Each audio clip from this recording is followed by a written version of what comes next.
Good morning, everyone. So yeah, as Javier said, today I'm going to be talking about BlockTube, which is a proof of concept video platform which is built on top of Swarm. I started developing BlockTube as my degree final project, and after that I just kept in my spare time adding features and trying to improve it. The core of the whole BlockTube is based on Swarm feeds. That's basically how it operates. And that's basically Swarm feeds allow for BlockTube to work. Without Swarm feeds, there would be the need to use a blockchain of some sorts to make it work.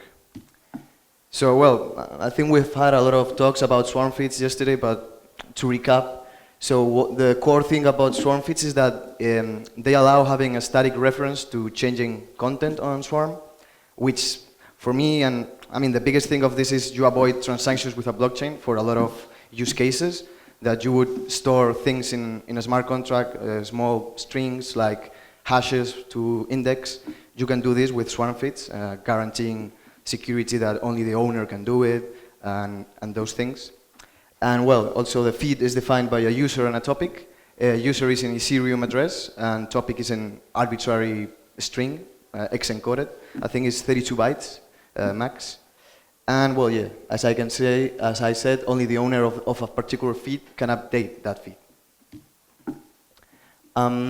So the basic architecture of BlockTube is all video content and the metadata of the platform is stored in Swarm. As a regular, traditional YouTube, for example, channel, you can upload videos and subscribe to other channels to see what they have uploaded.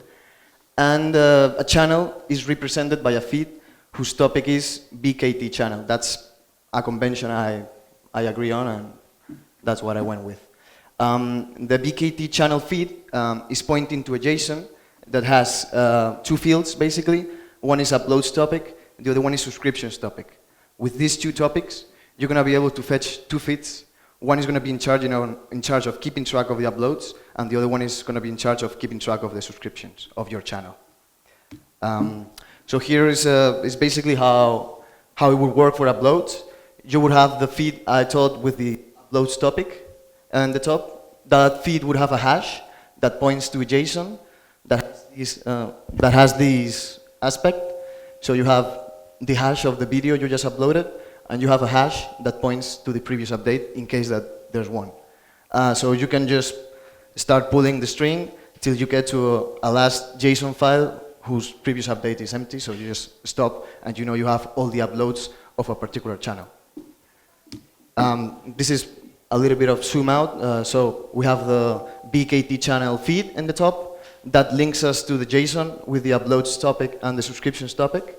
In this case, with uploads, we just get whatever uploads topic is. The user will decide this. Right now, I'm using quote, quote, uploads topic. So we will get to that feed. We'll see what that feed contains, which would be a hash pointing to the uploads file, and then we can go back to see all the uploads. With the subscriptions, is basically the same. Again, we have a feed, which we will update every time we subscribe again with the hash of the new file that will be linked to the previous one, and so on, so on. So same, you can get the first JSON, which would be the last update you made, the last subscription. And with this file, you can just go back in time till the first subscription you made. Here's, again, in the bigger picture. And kind of a recap. So the core is these two feeds, one represented by subscriptions topic, and the other one represented by uploads topic. So with that, you basically can keep track of a channel, what videos does the channel have, and what subscriptions the channel has. So the client I've implemented is written in TypeScript using Angular. I'm using a Rebus.js library to handle Swarm feeds. And basically what you can do is you can create an account, you can follow other channels, you can upload a regular MP4 video, and you can upload mpeg-dash adaptive bitrate content. Okay, so now I'm going to do a small demo.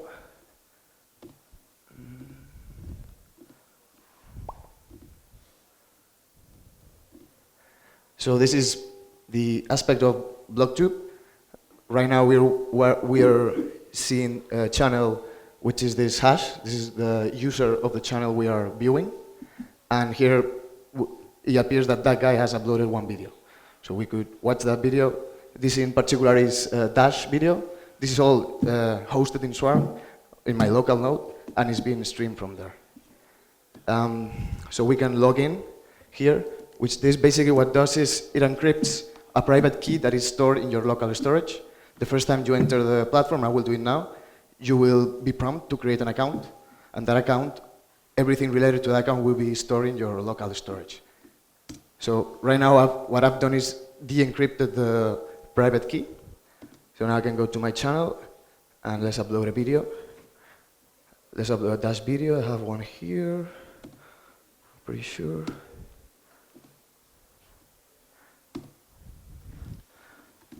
So right now we check the network. Here we have all of the petitions that are being made to Swarm, to the Swarm node, and this last one is the update of the feed. This big post, I don't know if you see it correctly, but the video should be uploaded. And now if we go back to the channel, we should see two videos. You have the new one, which is just a simple video. Also was mpeg-dash, so if I switch bit rates, it should change the bit rate to 180. Let's see. Well, yeah, it's taking some time to load, but that's basically what it is. And we could subscribe to any channel we want here with the add subscription field, which I can try to subscribe to myself, for example.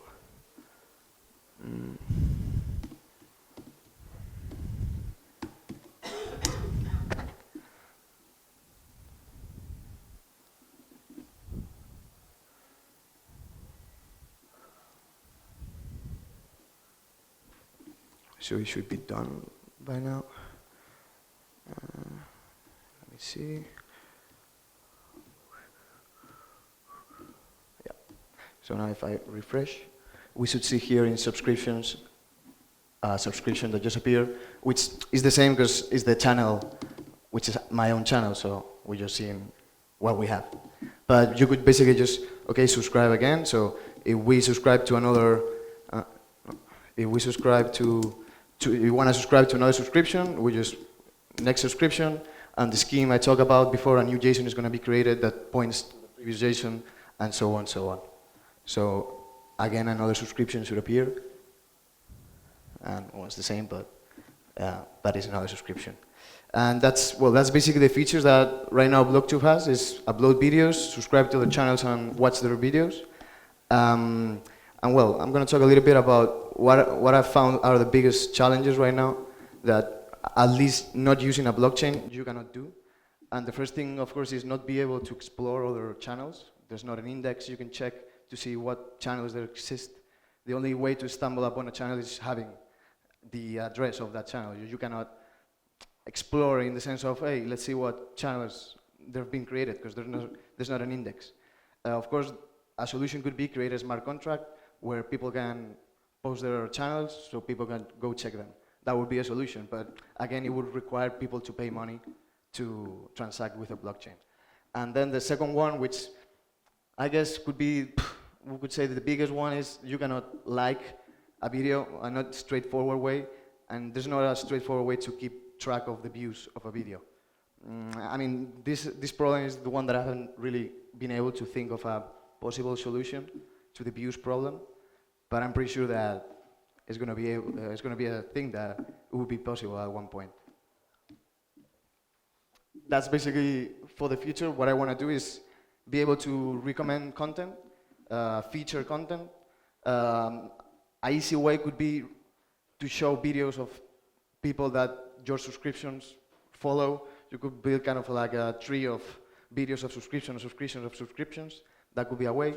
Another way would be people could run their own notes that people trust, that guy knows what videos are good, he has a good taste, I'm going to just follow his recommendations, maybe pay him for the service, who knows.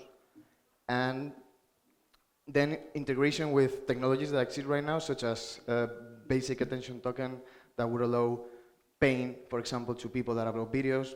These are kind of brainstorm things that I've been thinking of, possible things that could be incorporated. And of course, live peer, which I think is a really good use case to mix with live peer, which basically does the core of what BlockTube would be doing, I guess.